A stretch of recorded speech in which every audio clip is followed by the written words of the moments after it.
Hello students, मैं लता साहू आज आप लोगों के लिए क्लास 9th का चैप्टर 4 कर्ण का जीवन दर्शन पढ़ाने जा रही हूँ, जो एक खंड काव्य है। इस काव्य के कवि हैं रामधारी सिंह दिनकर, जिनका जन्म सन 1908 ईस्वी में हुआ था और इनकी मृत्यु सन 1974 ईस्वी में हुई थी।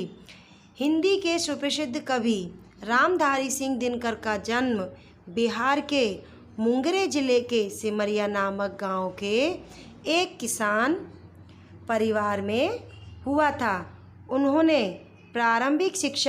किसने? रामधारी सिंह दिनकर ने प्रारंभिक शिक्षा मुंगेर तथा उच्च शिक्षा पटना में प्राप्त की। पटना विश्वविद्यालय से स्नातक की उपाधि प्राप्त करके कुछ समय तक अध्यापन कार्य किया। दिनकर जी सीतामढ़ी में सब रजिस्ट्रार और मुजफ्फरपुर कॉलेज में हिंदी विभाग के अध्यक्ष रहे। वे भागलपुर विश्वविद्यालय के उपकुलपति और भारत सरकार की हिंदी सलाहकार समिति के अध्यक्ष भी रहे थे। दिनकर जी की सबसे बड़ी विशेषता है अपने देश और युग के प्रति जागरूकता। कवि ने तत्कालीन घटनाओं, विषमताओं का खुलकर चित्रण किया है। उनकी वाणी में शक्ति है, ओज है। उनकी कविता में शोषित और पीड़ित वर्ग की व्यथा और उससे मुक्ति का संघर्ष है। उर्वशी, रश्मिरथी, रेणुका, हुंकार, रसवंती, कुरुक्षेत्र उनकी क्या है? ये काव्य कृतियाँ हैं। उर्वशी के लिए उन्हें सन 1972 का ज्ञानपीठ पुरस्कार मिला था। संस्कृति के 4 अध्याय उनका चिंतन ग्रंथ है, जिसे साहित्य अकादमी पुरस्कार से सम्मानित किया गया। अर्धनारीश्वर, मिट्टी की ओर, ये सब क्या है? उनकी प्रमुख गद्य रचनाएं हैं। उनका कृतित्व गुणवत्ता और परिणाम दोनों दृष्टि से विपुल है। प्रस्तुत खंड काव्यांश में रश्मिरथी महारथी कर्ण के करुण किंतु भव्य जीवन की, करुण का मतलब यहाँ पर मैंने बताया, आप लोगों को बताती हूँ। करुण मीन्स होता है दुखी, दुख। भव्य यानी विशाल जीवन की मीमांसा करने वाला खंड काव्य है। सारे अन्यायों, अन्याय मीन्स दुख सहना, कष्ट सहना, अन्यायों को सहकर कर्ण जन्मजात महानता पर पुरुषार्थजन्य महानता की विजय चाहता है। अंत में जब पांडव श्रेष्ठ के रूप में सब कुछ प्राप्त करने का प्रलोभन सामने आता है कर्ण के, तब भी वह अविचलित रहता है और जिसने आज तक साथ दिया उस मित्र को किसी भी मोल पर छोड़ना नहीं चाहता।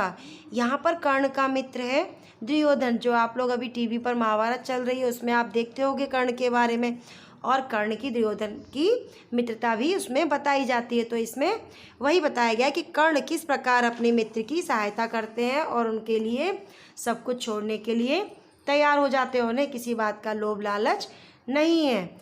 कृष्ण कर्ण को पांडवों के पक्ष में ले आने के लिए उससे मिलते हैं। उस कथा प्रसंग से प्रस्तुत काव्यांश लिया गया है। अब आगे देखिए, वैभव विलास की चाह नहीं। यहाँ पर वैभव का मतलब होता है धन दौलत और विलास का मतलब है सुख भोग। तो वैभव विलास की चाह नहीं, अपनी कोई परवाह नहीं, बस यही चाहता हूँ केवल दान की देव सरिता निर्मल, करतल से झरती रहे सदा, निर्धन को भरती रहे सदा। तो मैंने यहाँ पर आपको वैभव का मतलब बताया धन दौलत और विलास का मतलब है सुख भोग। तो यहाँ पर कर्ण श्री कृष्ण से कहता है कि हे कृष्ण, मुझे धन दौलत की कोई चाह नहीं है और मुझे अपनी कोई परवाह भी नहीं है। मैं तो बस यही चाहता हूँ कि मेरे हाथ से दान की सरिता बहती रहे, करतल से झरती रहे सदा, यानी मेरे हथेली से, मेरे हाथों से हमेशा दान होता रहे और निर्धन को बढ़ती रहे सदा, और निर्धनों की मैं हमेशा सहायता करता रहूं और उनको सुखी बनाता रहूं। अब आगे देखिए,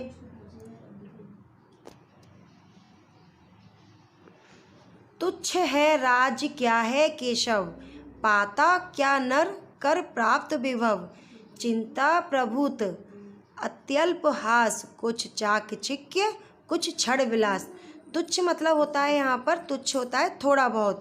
राज्य क्या है केशव, तो वो कहते हैं हे केशव, जिस राज्य का आप मुझे प्रलोभन दे रहे हैं, यानी कि जिस राज्य का आप मुझे लालच दे रहे हैं, तो उसको पाकर नर यानी मनुष्य क्या हो जाता है, सुखी तो हो जाता है। चिंता प्रभु, चिंता मुक्त भी हो जाता है। अत्यल्प हास, और खुशी थोड़े समय की, अत्यल्प में थोड़े समय की हंसी खुशी रहती है। कुछ चाकचिक्य, तो यहाँ पर चाकचिक्य का मतलब है चमक, तो उसकी जो चमक होती है राज्य की, वो कुछ समय के लिए होती है, ज़्यादा समय के लिए नहीं होती। कुछ क्षण विलास, और वह थोड़े समय के लिए ही वह सुख भोग पाता है, किसका, राज्य का। तो ये किससे कहते हैं कर्ण, श्री कृष्ण से, केशव से, हे केशव, मुझे राज्य का कोई लालच नहीं है, मुझे इसका आप लालच मत दीजिए। इसको पाकर इंसान कैसा हो जाता है, थोड़े समय का ही सुख प्राप्त करता है, थोड़े समय के लिए उसकी चिंताएं खत्म हो जाती हैं और वह थोड़े समय के लिए हंसी खुशी से रह पाता है। और यह चमक थोड़े समय के लिए ही होती है और थोड़े समय का ही यह सुख भोग पाता है। पर वह भी यही गंवाना है, कुछ साथ नहीं ले जाना है। तो वो कर्ण कहते हैं कि यह सब यहीं का यहीं रह जाएगा, अपने साथ में कुछ भी लेकर नहीं जाना है, इसीलिए हमें कभी भी किसी का लालच नहीं करना चाहिए। आगे देखिए, मुझसे मनुष्य जो होते हैं कंचन का भार ना ढोते हैं।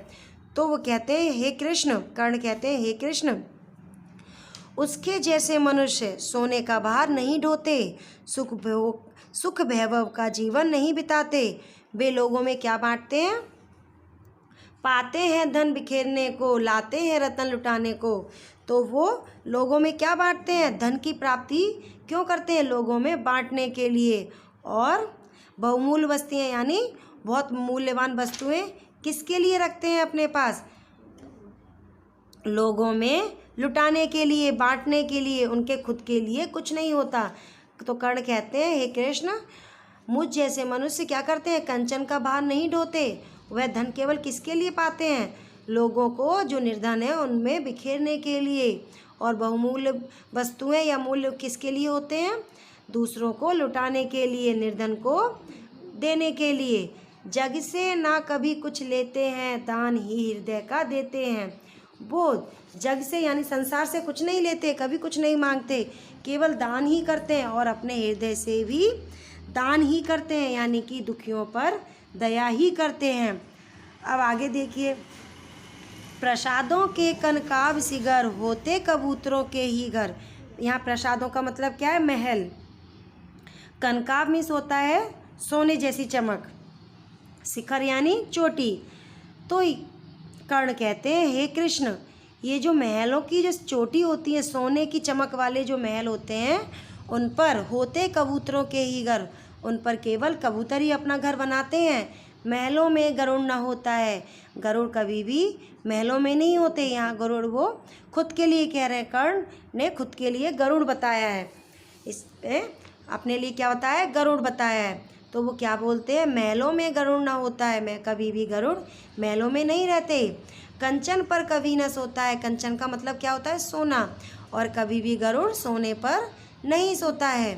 बसता वह कहीं पहाड़ों में, सैलों की फटी दरारों में। तो गरुड़ कहाँ पर रहते हैं, उनका घर कहाँ पर होता है, तो वो कहीं पहाड़ों में जाकर रहते हैं, उनका घर पहाड़ों में होता है।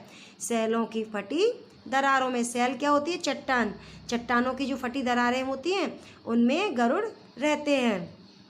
अब आगे सुनिए, होकर समृद्धि सुख के अधीन, मानव होता नित तप क्षीण। समृद्धि सुख यानी सुख समृद्धि प्राप्त करना, अधीन यानी उसको पाकर, मानव क्या होता है, तप क्षीण, तप क्षीण यानी प्रभावहीन हो जाता है। सत्ता मीन्स होता है राजपाट, किरीट, क्रीट मीन्स होता है धन दौलत, मणिमय आसन, मणि से क्रीट मीन्स क्या होता है मुकुट, सत्ता मीन्स जो प्रभा, सत्ता यानी राजपाट, और क्रीट मीन्स क्या होता है मुकुट, मणिमय आसन और मणियों से जड़ा हुआ आसन, करते मनुष्य का तेज हरण, तो इसमें कहता है होकर समृद्धि सुख के अधीन।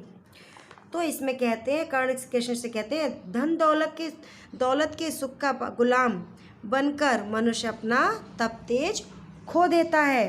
राजपद, मुकुट और मणियों से जड़े हुए सिंहासन मनुष्य के तेज को हर लेते हैं, यानी कि मणियों से जड़ा हुआ आसन और मुकुट से क्या होता है मनुष्य की जो चमक होती है, तेज होता है, उसकी अच्छाइयाँ सारी वहीं पर दब जाती हैं। किसके आगे? मणियों की चमक के आगे और मुकुट की चमक के आगे। नर विभव हेतु ललचाता है, पर वही मनुज को खाता है। तो वो कहते हैं कि इससे मनुष्य क्या होता है प्रभावहीन बन जाता है। मनुष्य क्या करता है धन संपत्ति पाने के लिए ललचाता है और वहीं पर धन संपत्ति उसे नष्ट कर देती है, उसके मनुष्य यानी उसकी अच्छाइयों को खा देती है। जब इंसान लालच करने लगता है तो उसकी सारी अच्छाइयाँ खत्म हो जाती हैं और उसकी धन संपत्ति उसे उसको वहीं नष्ट कर देती है। अब आगे देखिए, चांदनी पुष्प छाया में पल, नर गले बने सुमधुर कोमल। तो जो मनुष्य चांदनी की छाया में, चांदनी पुष्प छाया में और फूलों की छाया में सुख सुविधा यानी पलकर जो कोमल बनते हैं, तो क्या होते हैं इसमें चांदनी और फूलों की छाया में पलकर मनुष्य कैसा हो जाता है सुंदर और कोमल बनता है। पर अमृत कलेश का पिए बिना, तो वह दुखों का कष्टों का अमृत पिए बिना और धूप और आंधियों में जिए बिना कैसा हो जाता है वह पुरुष नहीं कहलाता। जो मनुष्य सुकोमल और पुष्प की छाया में रहता है वह पुरुष नहीं कहलाता। विघ्नों को नहीं हिला सकता, वह क्या नहीं कर सकता विघ्नों को, यानी विघ्न यानी क्या होता है मुसीबतों को पार नहीं कर सकता। यहाँ पर मैं आप लोगों को एक बार फिर से बताती हूँ। चांदनी और फूलों की छाया में पलकर मनुष्य कैसा हो जाता है सुंदर और सुकोमल भले ही बन जाता है, कोमल भले ही बन जाता है, पर अमृत कलेश का पिए बिना यानी कष्टों का अमृत पिए बिना धूप और आंधी सहे बिना वह पुरुष नहीं कहलाता और वह विघ्नों को पार नहीं कर सकता और वह मुसीबतों को पार नहीं कर सकता। अब आगे देखिए, उड़ते जो झंझा बातों में, पीते जो बारी प्रपातों में, सारा आकाश अयन जिनका, विश्वघर भुजंग भोजन जिनका। और जो कर्ण कहते हैं जो आंधी तूफानों में उड़ते हैं, प्रपातों में क्या होता है झरनों, और जो झरनों का पानी पीते हैं, और सारा आकाश क्या होता है उनका घर होता है, और उनका भोजन क्या होता है जिनका भोजन विषैले भुजंग यानी भुजंग में होता है सांप होते हैं, बेही फड़ीबंद छुड़ाते हैं, बेही सांप के बंधन से छुटकारा दिलाते हैं, धरती का हृदय जुड़ाते हैं और धरती के हृदय को शीतलता देते हैं।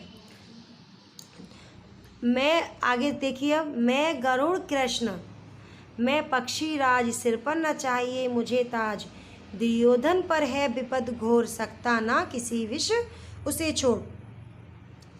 तो कर्ण श्री कृष्ण से कहते हैं मैं गरुड़ हूँ, हे श्री कृष्ण मैं गरुड़ हूँ, मैं पक्षी राज हूँ, सिर पर मुझे कोई ताज नहीं चाहिए, मुझे ना ही किसी की राजमहल का लालच है और ना ही मुझे अपने सर पर कोई ताज चाहिए।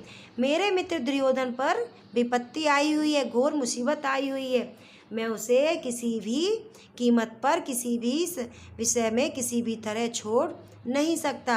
रणखेत पाटना है मुझको, अहिपाश काटना है मुझको। तो वो कहते हैं कर्ण कि मुझे अपने दुर्योधन को विपत्ति से बाहर निकालना है, युद्ध क्षेत्र उसका उतारना है और दुर्योधन के जो नागपाश है उसको काटना है। तो आप लोगों को समझ आया मैंने जो आप लोगों को समझाया ये काव्य। मैंने जो आप लोगों को काफ़ी समझाया उसको आप ध्यान से सुनिए और आगे जो ये शब्दार्थ दिए गए हैं ये शब्दार्थ आप लोग ध्यान से पढ़िए, जिसमें आप लोगों के मीनिंग समझ आएंगे। और आगे स्वाध्याय दिया गया है, स्वाध्याय आप लोगों को कंप्लीट करना है। स्वाध्याय में क्वेश्चन नंबर 1, 2, 3, 4, 5 एंड 6, 7 इतना सारा स्वाध्याय दिया गया है। यह आप लोगों को अपनी नोटबुक में फिनिश करना है, चैप्टर वाइज अरेंज करके करना है। आप लोगों को सारा स्वाध्याय फिनिश करना है। जब स्कूल ओपन होगा तब ये सब मैं चेक करूँगी। ओके, आप लोग करेंगे ना। मैंने जो आप लोगों को समझाया उसको सुनकर आप लोगों को क्वेश्चन के आंसर्स देने हैं। और ये क्वेश्चन नंबर 3 में ये पंक्तियों का भावार्थ दिया गया है, जैसे मैंने आप लोगों को समझाया उसी बेस पर आप लोग इसे लिख सकते हैं। Okay, thank you.